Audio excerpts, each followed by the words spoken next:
welcome back to another episode of Research Flow. Today I have Diego Paredes. He is from Lima, Peru. Hi, Diego. Hi, Evelyn. Thank you very much for the invitation. Of course. How are you doing? Doing good. You know, it's still warm in Louisiana, so it feels good. Yeah. How's your day going so far? Busy week. It's already Tuesday, but it feels like Friday, but it's doing good. You're ready to have a long I'm weekend? ready for the weekend, yeah. So, you're from Lima, Peru. I am, yep. And where exactly did you get your bachelor's degree and master's degree? It's in Universidad Nacional Mayor de San Marcos. It's in Lima, Peru. I did my bachelor's in biology, and the master's is in tropical botany. Mm-hmm. And how soon after you completed your master's degree you moved to the U.S.? Oh, well, my master's got pretty much longer than expected because of many reasons in Peru, like funding, personal reasons, whatever. But I defended my master's thesis in 2019, July, and I started here August 2019, before the COVID pandemic, whatever. But yeah, it was pretty much right away. Right before COVID? Right before COVID, yeah. I was one semester here. My first semester was awful, and my second was worse because of the pandemic. So yeah, it was right before it. Okay, I didn't know this. Oh, So yeah. how was, I can only imagine how difficult this was, but how was the transition coming from Peru to pretty much be locked out? Locked? Yep, locked. How was it? Well, you know, when I first started here, Baton Rouge is a small town. It's a college town. I didn't have a car, and I pretty much relied on my bike and, you know, taking rides with friends and the buses. The bus system was bad, and it was worse during the pandemic. So the first semester was okay.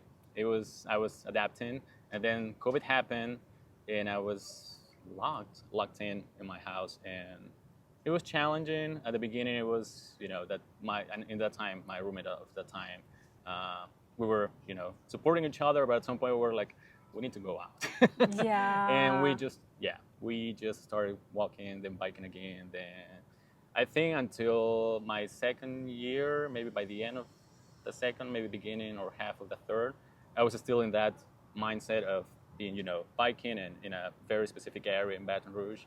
And after that, I felt like I needed to move wider. And yeah, that was 2022, sort of. That got better by the time. Yeah, it was a long time for me to adjust. So will you say that Baton Rouge is a bike-friendly city? Well, there is an area that is bike-friendly, and it's pretty okay. But if you want to move, I don't know, to the mall, for example, it's not possible. It's impossible. I think downtown is pretty bikeable, and areas around the university, but that's it. So unfortunately not, but it's okay. No. It's okay. And how difficult was to keep track of the news and connection with your family during this COVID time? That's a great question. Well, I don't know. I was social media, friends. I was with my family. I talked with my mom pretty regularly, and we talk a lot times a day. I think that kept me on thread with things happening in Peru, which was pretty bad for COVID as well. At some point, it was pretty much. I remember, well, many things happening in my family because of COVID. Yeah. Unfortunate things. And my worst time, the worst time of my life was here. Actually, I'm so sorry. It was January 2022, and at some point, I was afraid of looking at my phone because awful things were happening in Peru with my family. But it's fine. I'm sorry. I mean, it's not fine, but at this point, it was really hard. Yeah, it was hard. It was hard at the time. I can only imagine. Yeah, but it's fine. So yeah, do you want? Thanks for asking. Of course. One time I was having this conversation with a friend, and we were trying to ask this question about how COVID influenced or impacted our life. Yeah. And I was thinking that for me personally, COVID was a great time for me. Yeah. No, because I get to grow a lot. I learned how to be by myself. Yeah. And it was good for me, but I was lucky enough that I didn't lose any family member. I didn't lose any friend, but it was not the case for everyone else. Yep, exactly. Yeah. Yeah, in my case, I think it was challenging, and I think there are many areas where COVID allowed me to grow. Yeah. And I think I'm grateful for that, and I take that. But yeah, at the same time, it was challenging. It was horrible. It was awful, and you know, things happen. Grad school, it's worse, I think. Just kidding. Well, we But get yeah, into it's that fine. pretty Yeah. soon. Yeah. So, do you want to tell us a little bit more about your focus during your master's degree and what were you doing at the moment, at the time? Yeah. Back in Peru, I used to work a lot in the flora of Peru and floristics, taxonomy. I work with flowering plants, with plants that flower, and not all flowers plant, not all plants flower. Yeah, that's my word. And I worked in a specific area in northern Peru, next to Ecuador, where endemism is pretty high, which means that there are a lot of species that live only in that area.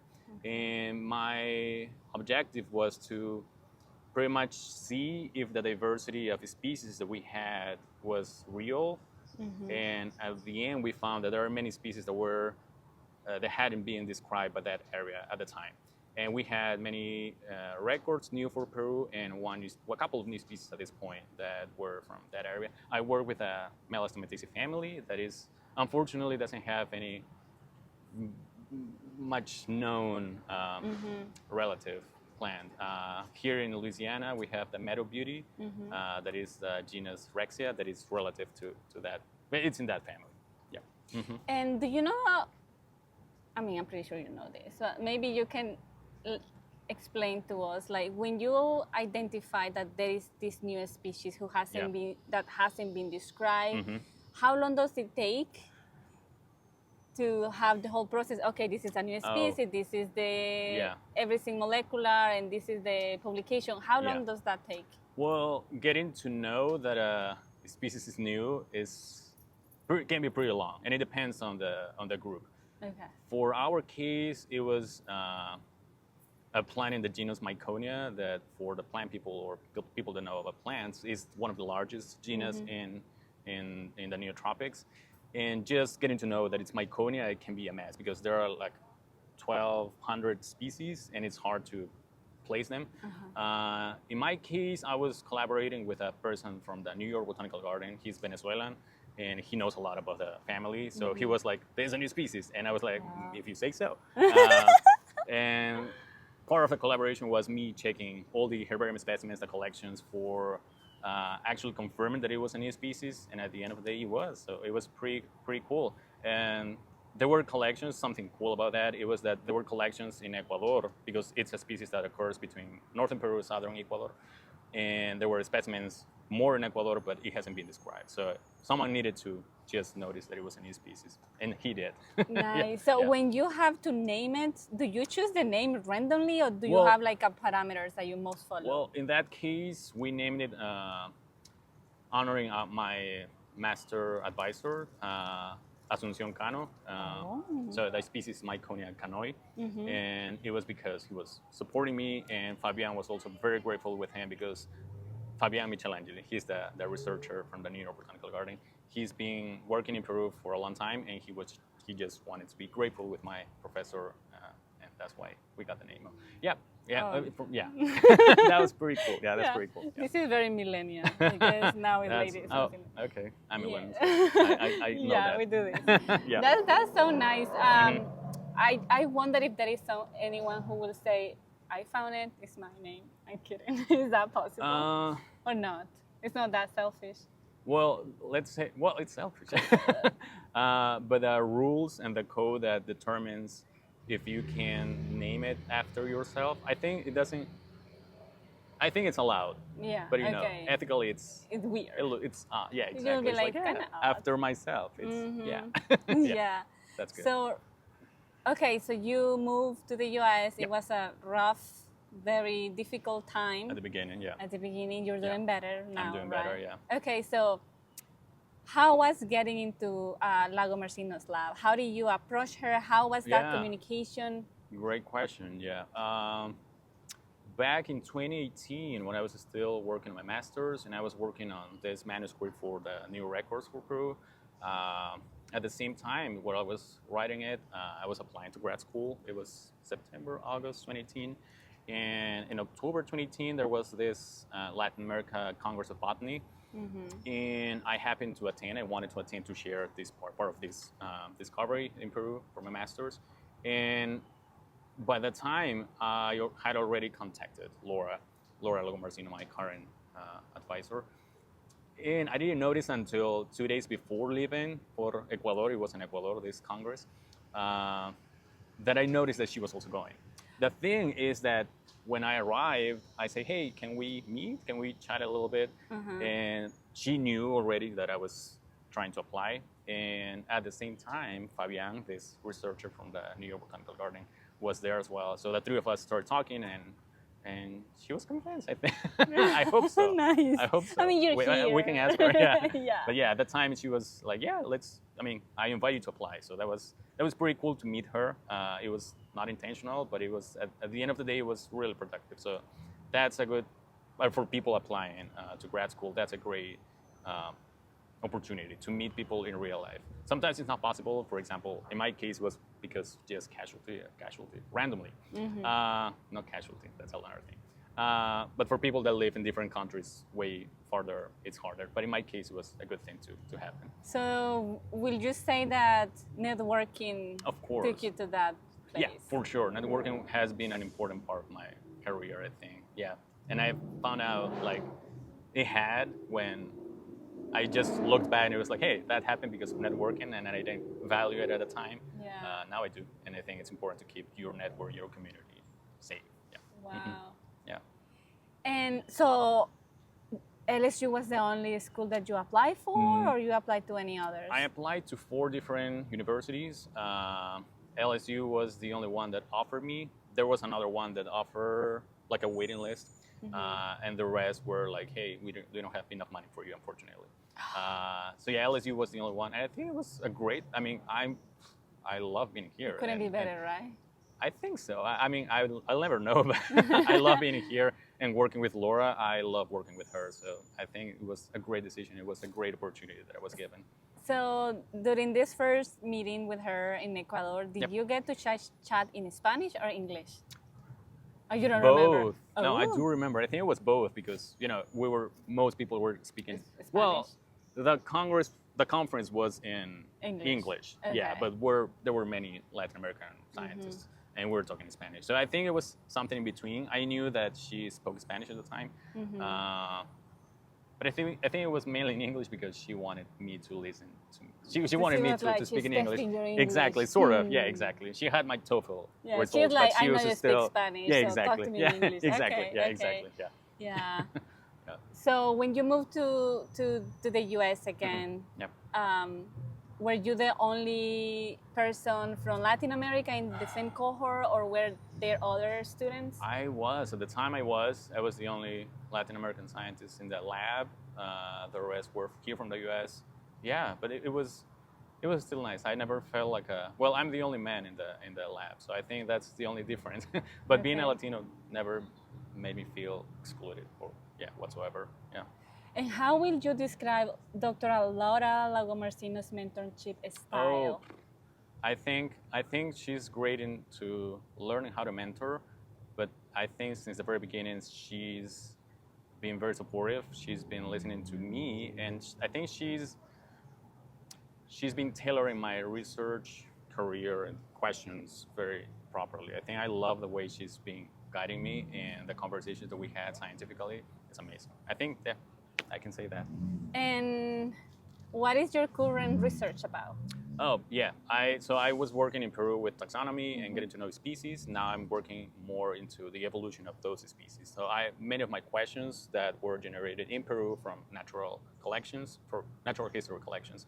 I wanted to learn more about the evolution, specifically of the biogeography, which in my case specific is how the Andes, for the origin of the mountains and the interaction with the climate, the glaciation periods, shaped all the different species assembled that we have in the Andes.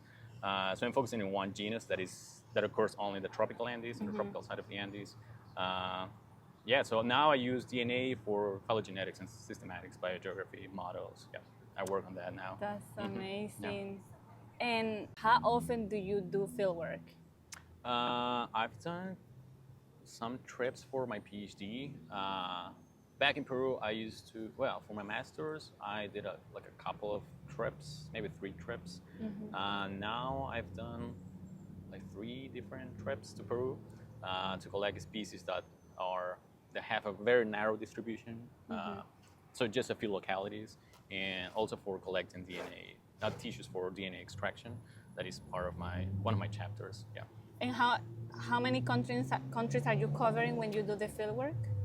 In my case, only Peru. I'm collaborating with people that, well, I cover also Colombia, but Colombia doesn't have many species of Brachyotum, of the genus that I'm working on. But mainly Peru. I collaborate with researchers that work in Ecuador, mainly Ecuador, and another one, Fabian again, that collected in Bolivia, Ecuador, and Colombia. And how do you feel about being a Peruvian scientist doing research in your own country? Oh, it feels amazing. I love it. I think when I was doing my master's, again, many of my questions, many of the observations, all the observations pretty much of natural history were done while I was doing my master's.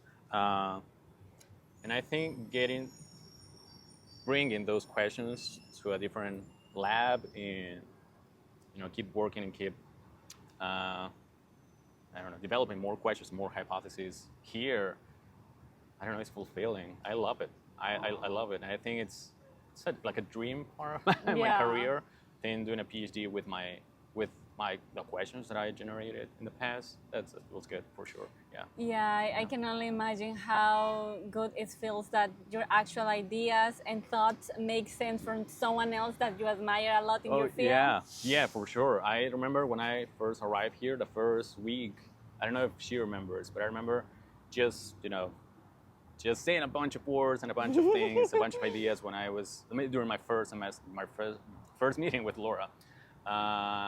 And she was like listening to me for maybe half an hour, I don't know. And then she was like, okay, this is gonna be your dissertation. And I was like, what? Can you do that? Wow. I remember that, I remember that. And she made a proposal for me, let's say, what do you think about this? And I was like, that's amazing. That's more than I thought. And it included many things. And it's amazing that she captured the ideas that I wanted to do, and I didn't know how to explain them properly. That was amazing. Yeah, that speaks a lot about her mentorship.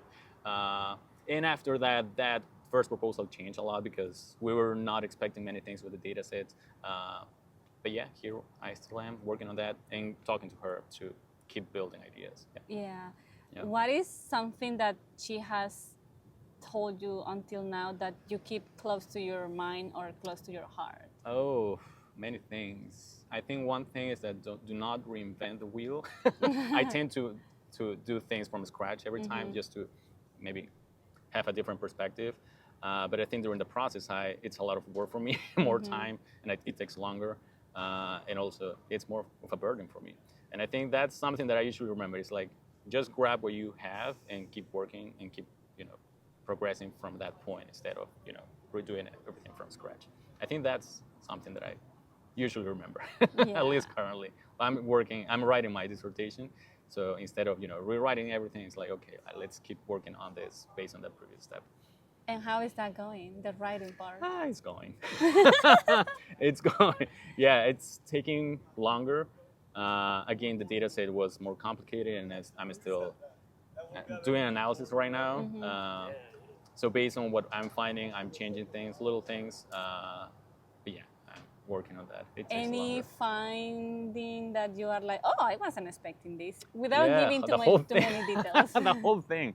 We were expecting, being brief, I was expecting to, have the DNA sequences and have the phylogeny, and then keep working on modeling the biogeography of the group, the biogeographical history. But then I was stuck in the phylogenetic side because the data set had a lot of uncertainty, that had a lot of different signals, and, kind of understanding what's going on and kind of at the end having a a phylogenetic model that is reliable enough is taking longer. And that's the process I'm on. And that's going to be a different chapter now. So that's a good thing because I don't need to, have pieces or just to compile things. That can be a single thing. So that was something that we were not expecting at all since the very beginning. So I think having the uncertainty of the data set is part of the cool finding, but it's You know, it's been 2 years trying to find 2 years. how to solve this. But it's been a learning process, and I appreciate that. Yeah. And how do you balance your days now that is pretty much all about writing, right? Well, sort of. I'm still doing analyses, and yeah, I'm pretty much focused this semester. I'm focused on my research. How balanced it is. I mean, work-life balance. Is that what you mean? I try to keep a balance. I mean, in the past, I remember my first 2 years, again, COVID, it was hard to set a limit because I was working. My office was my bedroom, and you know, being in the same space, yeah, it's a challenge to set boundaries for yourself. Yeah. Now I prefer, you know, working in the office and having my space for myself. And I try to have a schedule that I'm working on, and have, you know, free time for myself. I go to the gym. I go with friends out. I try to do yoga. I try to talk to my family, to friends in Peru. I try to do many things that are not working. And I think that's being key for myself. Yeah, having a boundary into different things. Yeah. How to say that, that's a learning process. And I think that's a challenge, but I think it must be a thing for grad school. I think having boundaries and having a specific time for working, a specific time for taking care of yourself as well, I think it's paramount. Yeah. And how do you set boundaries with your PI? Well, I'm fortunate enough that she respects boundaries. I think it hasn't been much of a Problem? pain. No, it hasn't. I think, yeah, maybe I can maybe see PIs that want you to work maybe the weekends or, you know, at weird hours. It can happen. I think maybe it's important to have a conversation early on with your PI saying like, hey, I know that sometimes it happens for me when extracting DNA or when being in the field. I work during weird hours, and sometimes I don't have a break for, I don't know, 10 days, 20 days, and it just happens, but it's for a short time. But I think it's important to have a conversation with your PIs saying like, hey, I like having a life, you know. It's important to have breaks, and I think if you said, you know, these are my work hours, I appreciate if, you know, we can have, you know, conversations or meetings during those times, and expect me to do something else outside of those times, because I'm gonna be doing my life, just living, right? Wow. I recommend that. I know it's because of power dynamics, it's a complicated thing, but I think it's important to have those conversations. And I think if it's complicated with your PI, maybe having your own, the whole lab, or finding help, or finding, I don't know, maybe another PI that can give you a piece of advice about how to address that, because I think that's important. And that can be a red flag, actually. If someone is asking you to work 24/7, that's going to be complicated, and that's going to be productive for your own work and for anyone, I think. Yeah. What about having high expectations? Do you have high expectations to yourself? Higher than I should, I think. Really? I think I'm too hard with myself sometimes. Oh, no. But I think it's part of the process, again. It's part of learning how to, our own limits and our own skills. And I think it's important to say, hey, maybe you're too hard on yourself. You're beating yourself up. And I think that's part of the process as well. I think it's important to be honest with yourself. And I think it's important to say, hey, maybe I cannot work as many hours or as fast as I'd like to. But be honest with yourself and maybe find ways to balance, again, work-life balance. Sometimes it's because, you know, something is buzzing around you, COVID, for example, in my case, during the time. Yeah. So yeah, I think being honest and, you know, respecting your own boundaries, setting your boundaries and respecting them, I think it's part of a beginning, But it's a, you know, every person has its own journey. So I can say that, I think, Yeah. How different is, because I was looking at your Google Scholar, you know, and you have a couple of articles. Yeah. 8? Oh, probably more. Okay. Because it gave me 2. It gave me like Google Scholar gave me 8, and then when I did the other one, it gave me more. Okay. So I don't really know. Well, but my question is like, when you were in Peru, were you publishing in Spanish or were you all doing it in English? Yeah. Well, when I was during the late last stages of my master's, and I was trying to apply to a PhD abroad. I wanted to publish in English, so it was, it could be read by someone else, not only the Latin American community. That is part of my target as well, but I wanted it to be broader.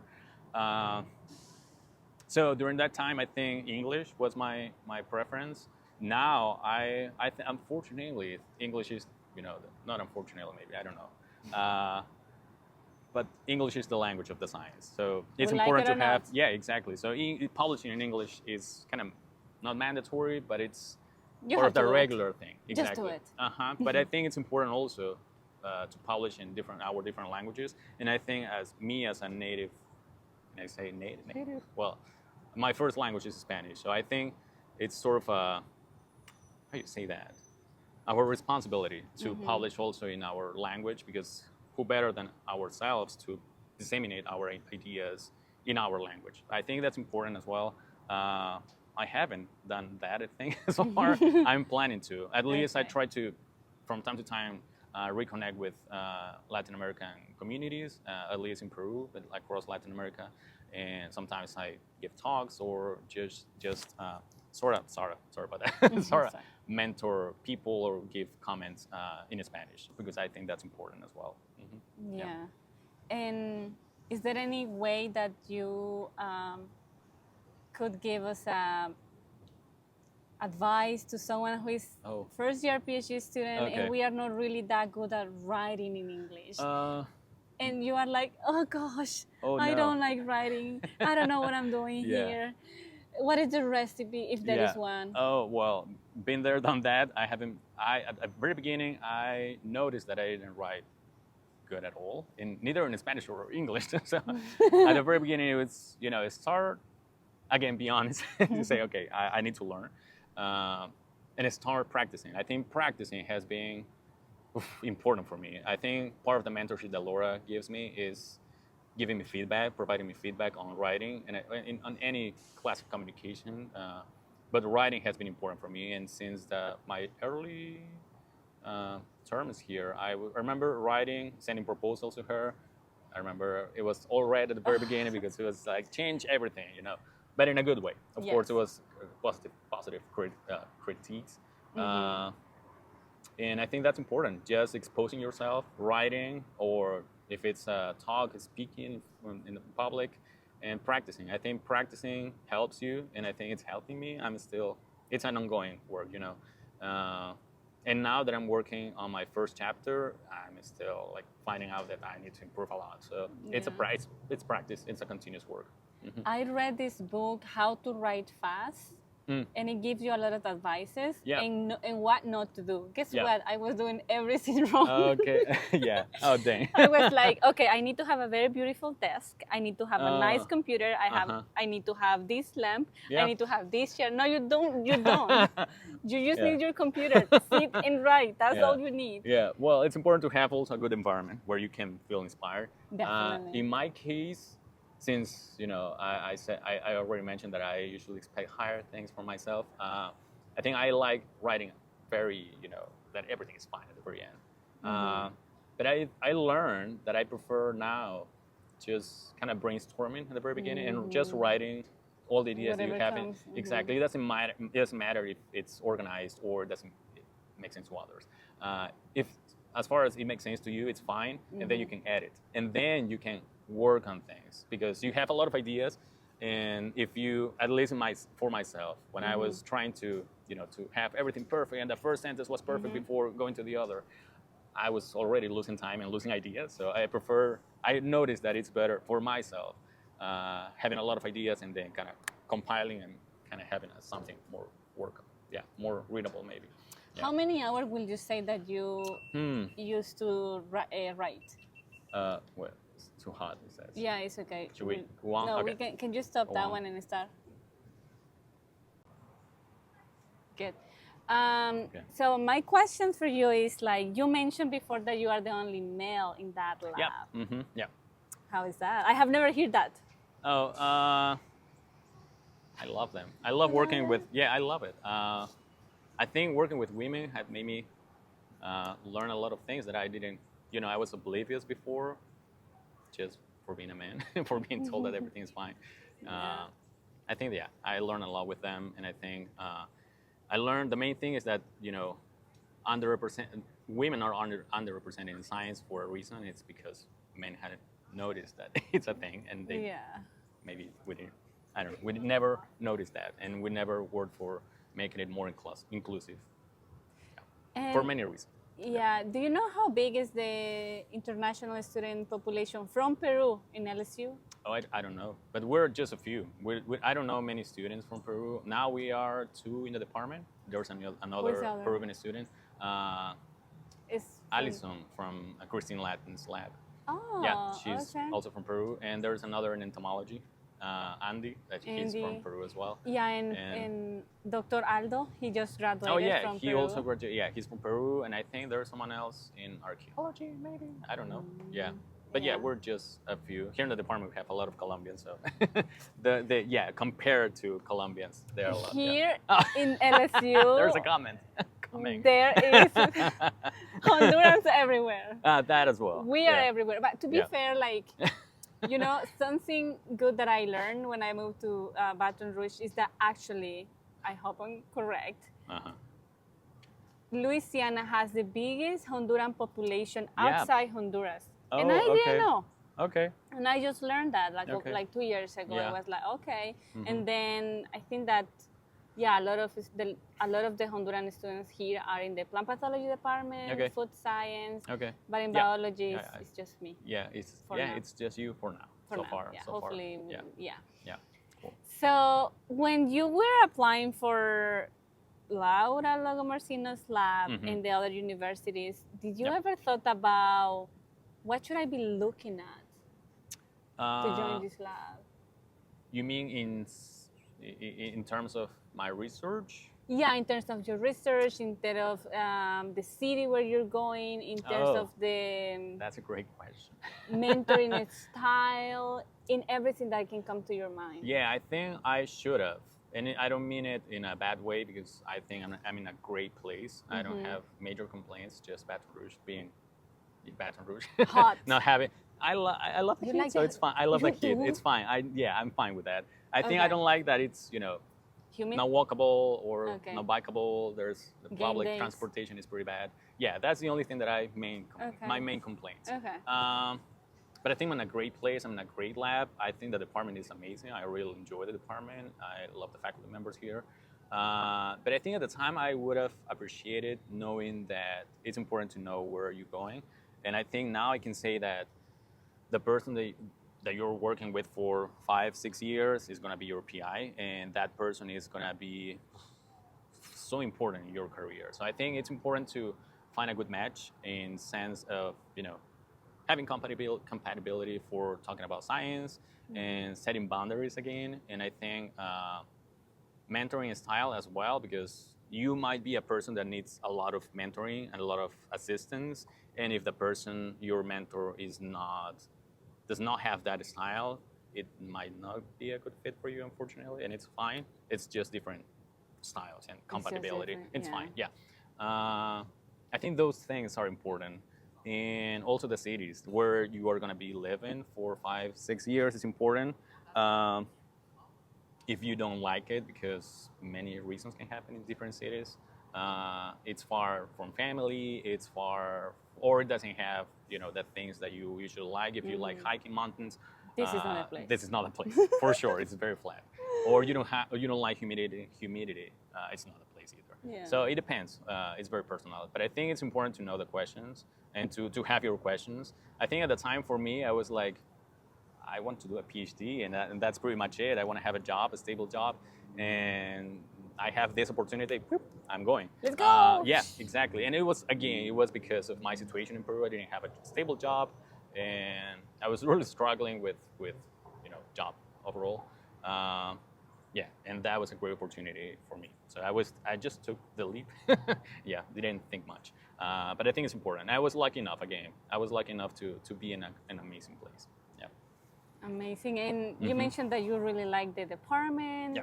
And how involved have you been with the biology department in terms like with the students or faculty? How is that dynamic? Yeah, well, I try to talk to one of my committee members. He's a method guy, Jeremy Brown, and I talk to him a lot, and he's helping me a lot.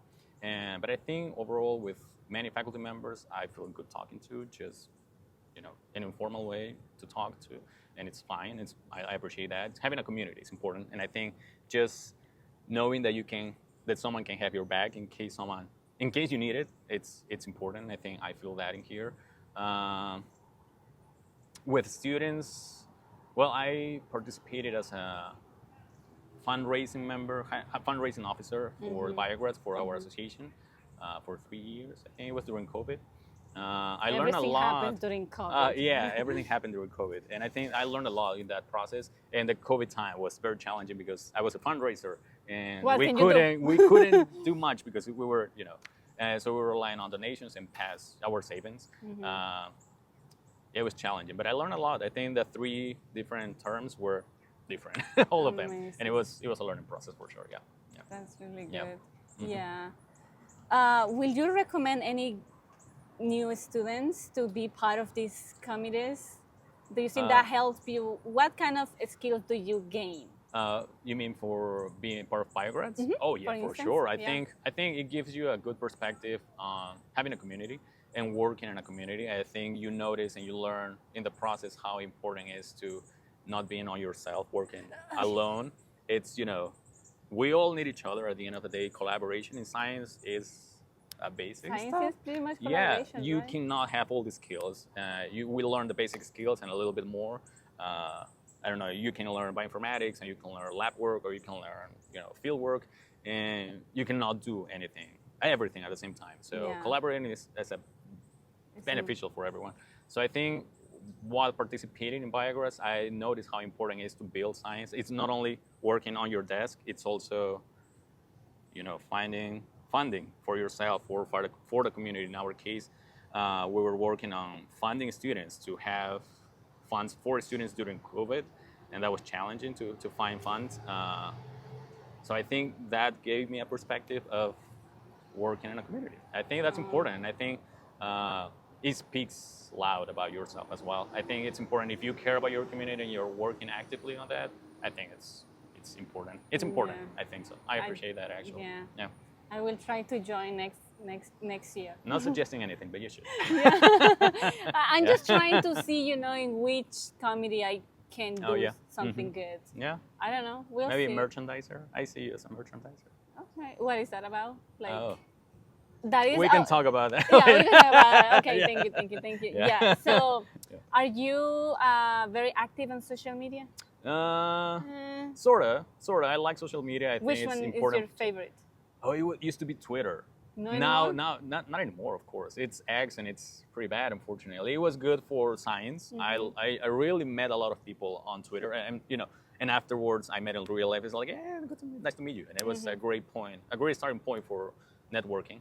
Now it's a lot of ads and a lot of odd things that are on my timeline, unfortunately. So the scientific community is not well represented on Twitter anymore. At least the community from the U.S. In Latin America, we don't use Twitter much. We never did. But I think here was important. I think it was good to see opinions, articles or positions or points of view. It was great. I loved Twitter at the time. Now I think I'm more into Instagram. I'm kidding. No, I'm not on TikTok, and I'm on TikTok. Yeah, you're Follow on Twitter. me on TikTok. Follow her on Research Twitter, Flow on TikTok. Yeah, maybe I should. I don't know. Instagram is enough for connecting with friends, at least in my case, and it's enough distraction. Yeah, so I know. Yeah, I need to focus on my writing as well. So that's Instagram. Right. I like Instagram. You like Instagram? Yeah. I like Instagram as well. Yeah, but because of the podcast now, I have Instagram, Twitter, TikTok. TikTok is important as the well. new generations, is TikTok. That's the only way that you can catch people's attention. And we need to learn. I don't know about TikTok. I don't know how to upload the videos and do the edition and all that, but I'm learning. Okay, so do you want to tell us if there is any specific red flags that you take into consideration before joining a lab that you will recommend to anyone, like watch after this? Yeah, well, I cannot certainly tell. I think recognizing, identifying red flags might be difficult, also right? part of the process. Learning how to know them. Yeah. And in my case, when I was coming from a different country, a different culture, Yeah. both in society and in academia, it was harder. Maybe I now know. now I can recognize things better. But if in a first conversation, you notice that things are off or odd in the sense of, because you speak a different language, because you look a different way, because you do research in a different way, or, if you notice odd things, reconsider that. And Yeah. it's okay. And I think something important as well to find out the red flags is getting to know the people around that person, in this case, around the PI. So other lab members can speak about that as well. Maybe people that have collaborated with them can speak about that as well. Maybe other people in that department, other students can speak about them as well. So I think talking to many people can help you identify that. Sometimes by yourself, it's not. It's not enough. Mm-hmm. But it can be tricky though, because if you go and talk to the current lab members, because of the power dynamics. That as well, yeah. How, I think, well, in case yeah. members, other lab members cannot speak about that, that's Yeah. a red flag itself, I think. I mean, I think the PI should connect you to other lab members, and it's Yeah. important to say, hey, I'm gonna be vulnerable, and you can talk about me with other people. I think it's important. I think it's fair for everyone, right? Yeah. And I think it's fair for the PI as well. But again, it might be a red flag. Yeah. Yeah. Okay, Yeah. so do you want to read this post Yep, from okay. Reddit and see Mhm. what's going on? Okay, let's see. Yes. So the question, the user, yeah, okay, underscore veterinarian underscore 4377 asks, what are the biggest red flags you've seen when trying to choose a PI? Ooh, okay. Hey friends, I started my PhD in biomedical science this fall in the US, and I'm curious to hear everyone's thoughts on PI selection, whether it's serious or just plain entertaining. What are some of the biggest red flags you've encountered when trying to choose your advisor? Like red flags that straight up made you say nope. Well, whoa, wow, straight ahead is hard. My program does rotations. Okay, so I want to get a feel of what I should be looking out for when scouting labs. That's important. If you can do rotations, that's a great thing to find out red flags. Edit, wow, thank you all for the responses. You guys are awesome. I'll definitely be keeping the comments in mind with deciding our PI. Okay, well, I think rotations are good. I think are beneficial. In our case, I think the department does not do, we cannot do rotations. So it's fine while you're working with someone. Do you have a comment? Yes. Yeah, go for it. Wow. So first of all, I will say, and I hear this is not from me. Someone else told me, Yep. you need to check if the PI only has international students. Okay. Might be You a red might flag. consider why only international students. Oh, okay. Okay. I don't know. What do you think about that? I think it depends. If it's here in the U.S., if Only it's international, internationals.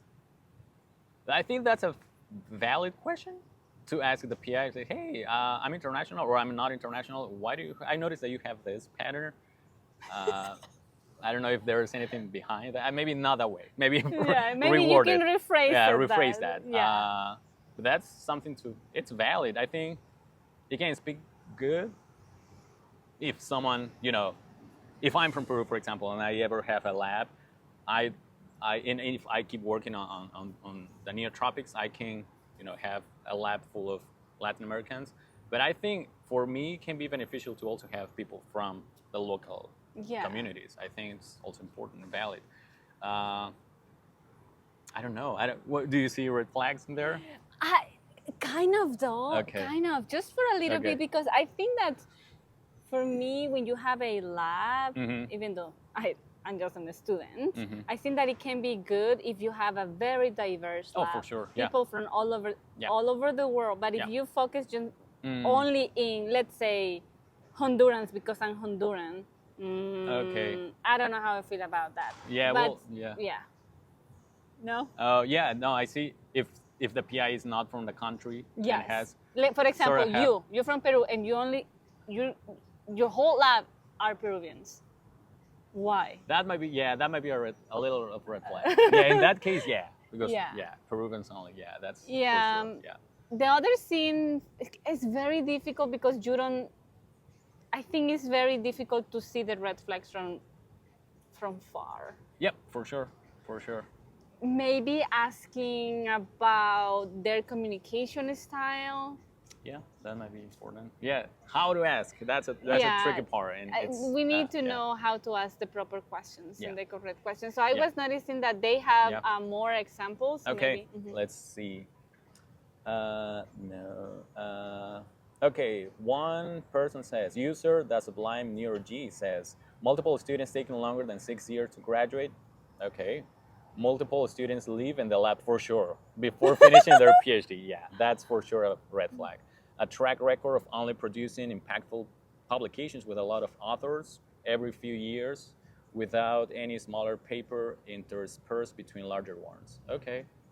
That can be okay. I can see the meaningful of that. I think that I take the second part. If there are many people leaving without graduating, that speaks a lot. I mean, that's a big red flag, and I think it's something to consider. And maybe not asking the PI, but asking the students, can you share one reason why you decided to step out? Maybe it's a valid question, I think. Wow, that's a red flag. For That's sure. a red flag. Yeah.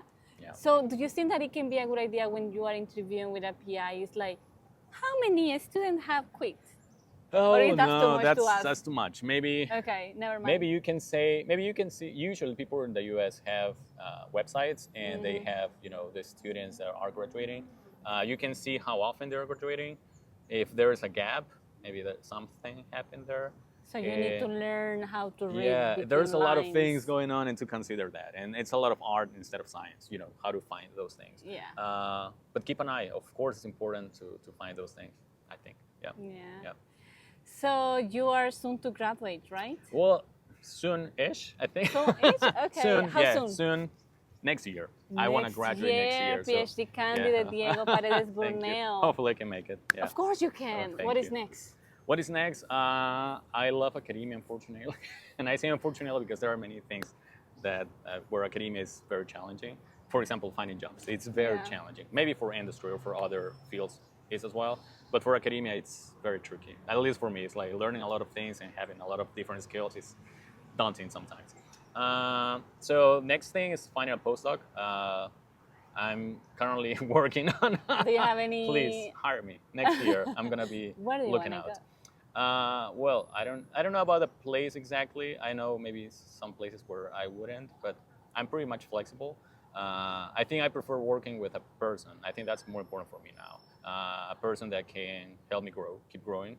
I think a postdoc, for me, in my case, I want to do a postdoc developing skills that I haven't been able to develop during the PhD because it took longer. Such as? Such as? What do you mean? Like what type of skills do you want? Oh, okay. I'm more into biogeography, and so far I've worked mainly in phylogenetics. So it's kind of exploring more the models of biogeography, maybe having more complicated models in my case. Because why are you complicating your Because life? the data set actually is very complicated. That's why I'm taking forever to publish. I'm going to say what Laura said. Don't try to reinvent Yeah, you see, the wheel. Thank you. That's my pattern. Yeah, exposed. Thank you. No, I'm just the thing is that, I'd like to do that for my postdoc. And I think finding the right PI that can help me do that is more important for me. But yeah, of course, maybe after having a list, I can narrow down, like say, maybe here not because I don't like the place. I don't know. Or maybe the department or whatever. Yeah. They're pretty flexible so far. Are you open to do a postdoc in Europe or Asia, That's Australia? a great question. I know a few people working on similar things. I mean, back in the Andes, I'm very much into the Andes. I think it's a great system and a great area for plant evolution, and I think that just how complicated my data set is, I keep saying that because it is. I think it shows how complicated the Andes are, and I think having the models that we usually use for phylogenetics or biogeography are being challenged by the Andes because the Andes is a very complex system, and I think keep studying that is something that I really want to. So I know people in Europe working on that. I don't know Asia, maybe a few labs, but mainly the US. I know many people working here on the system. So yeah, that's why I'm considering mainly the US. But why not? Maybe. I have a partner now, so that also makes it more complicated because I don't want to do a long distance relationship now anymore. Yeah, and it's complicated. So your partner is also a scientist, right? He's a scientist, yeah. Okay. What I have here about this two-body problem?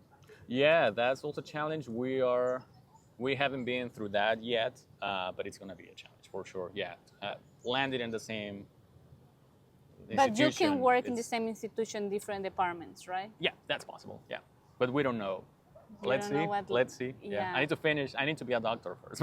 Yeah. So yeah. Hopefully, I can have your partner in the next episode. Oh yeah, why not? Yeah. Yeah. Next time that he comes to visit you. I'm gonna tell him. Please let him know. Of course. So, I mentioned that you say that your data is very complicated. Yep. And you also mentioned that the Andes are very complicated, right? But I also know that Andes are beautiful. Oh yeah, so they are. How will you describe your data and the Andes together to describe your research? Oh, that's challenging. Oh, that's a great question. Dynamic. They are very dynamic, both in geographically and in time. I think the Andes went from being a lowland, like I don't know, 50 million, 100 million years ago. Now the big mountains that we have, and I think lands have found different places to evolve and to change. And I think, again, going back to my master's, while I was doing my master's and finding this incredible diversity that we didn't know before, I found out by doing fieldwork as well that in a very small area there are environments that are so different, just going from a few miles from each other, and the flora changes completely sometimes. I think that is vibrant to me. I think that why we have so much diversity in this place, it's amazing. For me, I'm fascinated with that, and just finding out different species, like what? It's complicated at the time, again. But I think once you have the answers and once you keep thinking and find the answers or give an explanation, it's like so rewarding. I love that. That's why I love academia. Yes. Well, thank you so much for being with us. Thank you. It's been great. I enjoyed it. Fun? Yeah, I did. I love it. Yeah. Okay. Yeah. You know what I hope? I hope that from today in 5 or 8 years we can do this again, and then you can be telling me about your lab and your students. How much I'm failing. No, thank stop. you. We need to change that mentality. Yeah, thank you. I just want to picture that, this is going to be for a long time, so I just want to see that next step for you. Appreciate it. Thank you. So before we close, is there anything that you want to share? It can be in English or it can be in Spanish. To all those Latino scientists that are waiting for an opportunity to come to the US or go to Europe and do research. Try it. Inténtenlo. I think it's important. Sometimes we cannot make it because we're, I don't speak good English. I don't know about these complicated methods or models. Try it out. I think reaching out, asking the person, you may be surprised how much you know and how valuable the knowledge that you know. Again, it's important, and there are people that recognizes that and value that. So reach out, try it out, and find a community. I think we are Latinos in a different country. I think we know a little bit more about that. So feel free to reach out and ask, hey, how can I do this? Am I doing it right? And recognizing, for example, red flags, it's important. So more Latinos can talk about that. So I think it's important. Find a community and reach out again. Inténtenlo. Inténtenlo, como dijo PhD candidate Diego Paredes-Burneo. Thanks. Yes. So thank you guys so much for being with us today. I really hope that you enjoy and found this episode very insightful. And please remember that we are building this community where we learn about each other's research, and we are here to support and learn about all of us and learn about this amazing, crazy, and chaotic lifestyle in academia. See you guys. See you guys.